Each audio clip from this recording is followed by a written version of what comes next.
last months, the whole world has been affected by an invisible enemy that nobody expected. This enemy has killed more than 440,000 people in the entire world. But what exactly is the coronavirus? Its scientific name is SARS-CoV-2, which stands for Severe Acute Respiratory Syndrome Coronavirus 2. It receives its name since it is genetically related to the coronavirus responsible for the SARS outbreak of 2003. So this is not the first coronavirus that humanity has experienced, but it is the one that has had more mortality. So what makes this virus so special?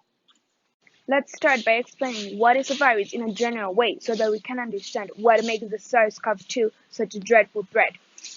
The basic structure of all viruses is a piece of genetic material, which could be DNA or RNA information. This genetic material is protected by a protein layer that surrounds it, denominated capsid. In the case of coronavirus, this capsid looks like a crown, reason by which it obtained the name of corona, Latin for crown.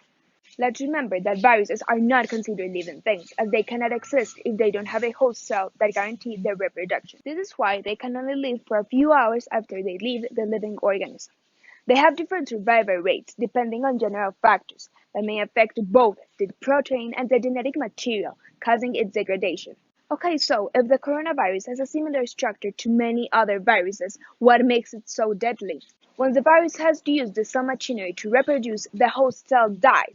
The body response is a release of cytokines, which are small proteins crucial in the immune response. This induces a widespread inflammation in the lungs. Hence, the alveoli are filled with fluid, which impairs the ability of the lungs to exchange gases. So basically, it is the extreme response of our bodies, the one that leads to the respiratory distress syndrome, RDS, which could lead to death. Then, what can we do to prevent its propagation? Despite being a harsh virus, soap can degrade the protein layer that protects it, causing its effective destruction. Using a mask also prevents the virus from spreading through respiratory droplets. Social distancing and self-isolation are effective measures that protect ourselves towards this virus.